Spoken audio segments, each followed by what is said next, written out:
Existe uma cena que todo pescador com mosca gosta de ver. A mosca pousa, começa a deriva e, de repente, a água explode. É difícil encontrar alguém que não goste desse momento, porque ele é visual, é emocionante. E muitas vezes é exatamente essa imagem que nos vem à cabeça quando pensamos em pescar trutas. E para ser sincero, eu também gosto desse tipo de pescaria. Mas nem sempre é isso que o rio oferece. E foi exatamente isso que aconteceu comigo em vários dias das minhas viagens.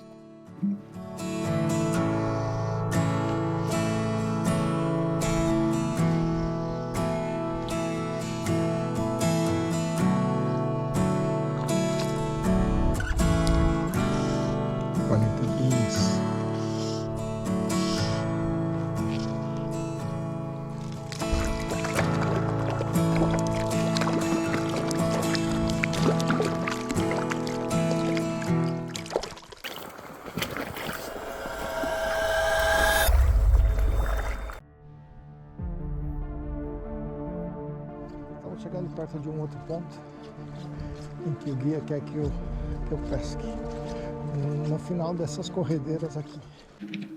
Mas nem sempre aquela pescaria acontece. Em várias situações ao longo da viagem, eu procurava sinais de atividade na superfície e encontrava muito pouco. Mosca derivando, água aparentemente vazia, mas as trutas continuavam ali. Os rios continuavam cheios de vida, mas a superfície não estava contando toda a história.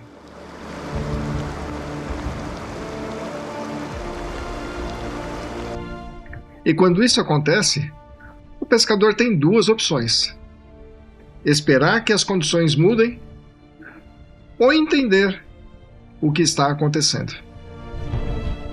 Eu preferi observar porque as trutas ainda estavam se alimentando. Eu só precisava descobrir onde. E a resposta não parecia estar na superfície.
Quando a superfície fica silenciosa, é fácil pensar que a atividade diminuiu, que as frutas não estão mais comendo.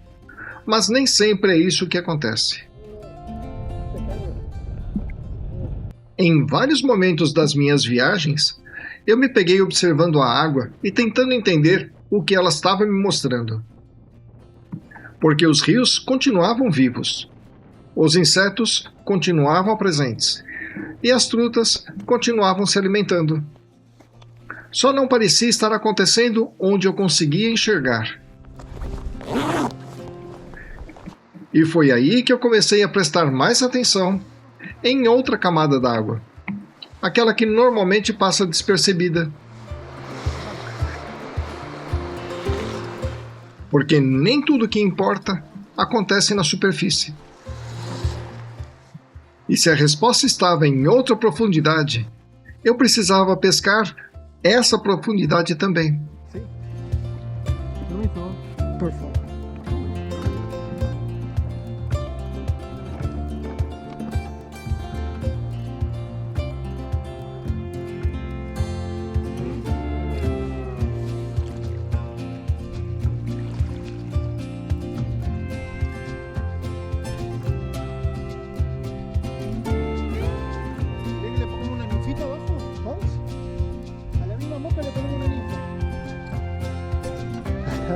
Estão atacando aqui.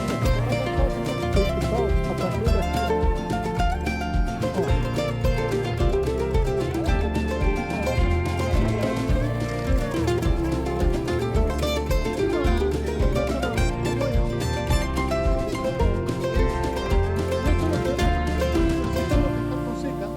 O con streamer o con dropper.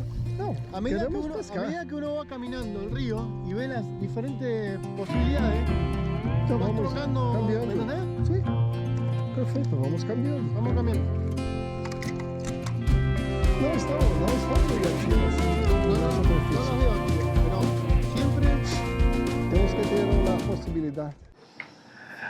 Pescar trutas é uma ciência de observação.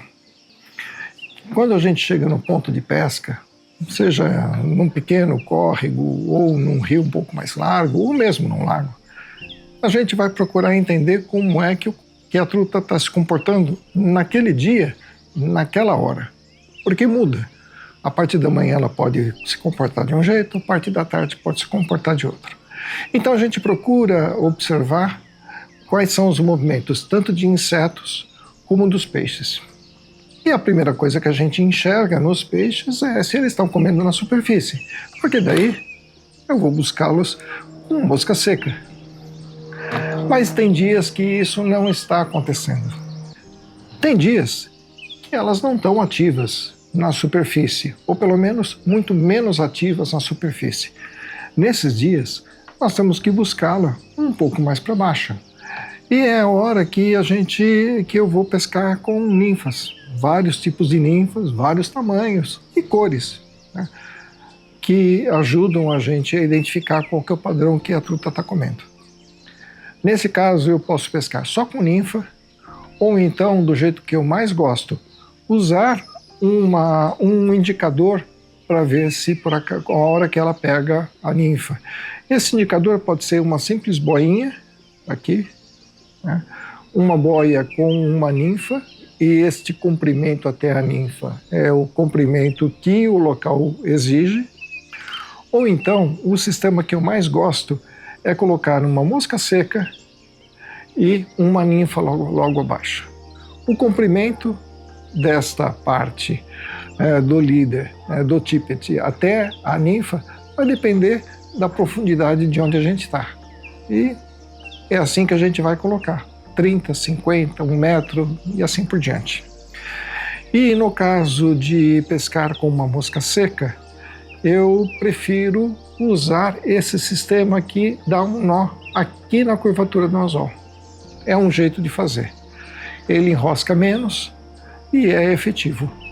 Vai pegar na superfície e também na ninfa.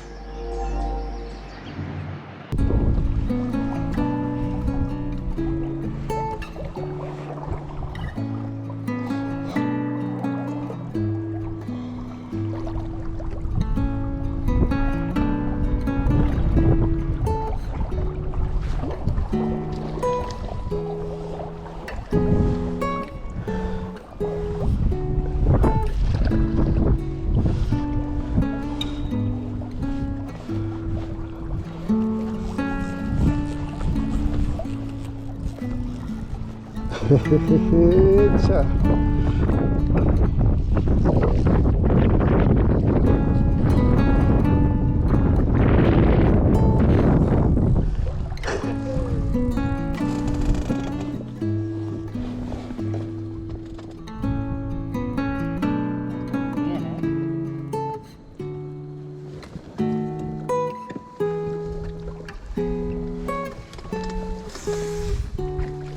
Olha lá. Sim, exatamente como ele falou. Depois que comecei a prestar atenção nesta outra camada de água, algumas respostas começaram a aparecer. E o mais interessante é que isso não aconteceu apenas uma vez e apenas em um lugar. No meu trabalho. As condições mudavam, a luz mudava, o vento mudava, mas algumas coisas continuavam iguais. As respostas continuavam aparecendo no mesmo lugar, abaixo da superfície. E quanto mais isso se repetia, mais difícil ficava ignorar o que estava acontecendo. Não era uma questão de clima, não era uma questão de sorte, era uma questão de comportamento. E foi justamente por isso que a mesma abordagem continuava funcionando, em dias diferentes, em épocas diferentes, em rios diferentes. Em dias diferentes, as trutas continuavam procurando a mesma coisa. Aqui. Eita. E acho que foi na seca essa aqui.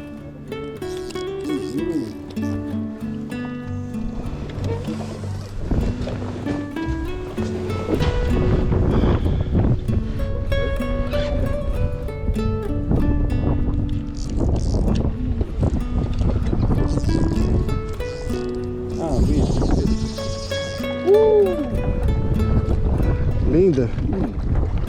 Linda.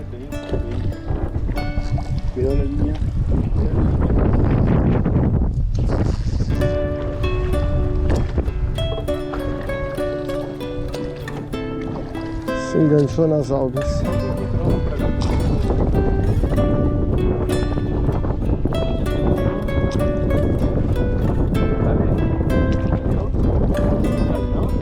Sim, sim.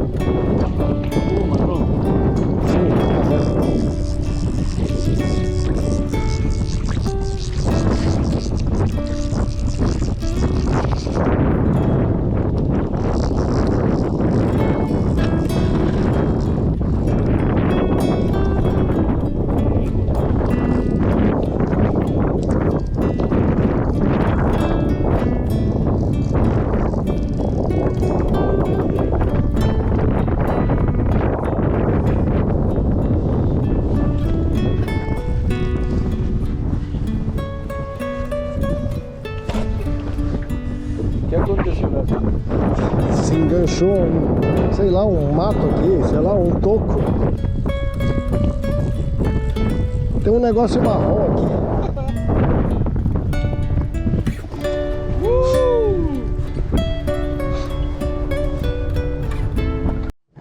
Tudo para alegrar o cliente, né?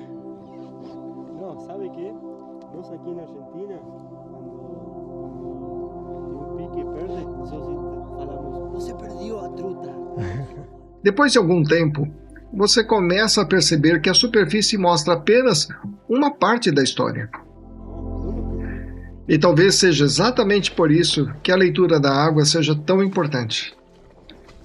Porque ela nos ajuda a enxergar aquilo que nem sempre aparece. Durante minhas viagens, as condições mudavam várias vezes, mas uma observação continuou se repetindo. Em dias diferentes, as trutas continuavam procurando a mesma coisa.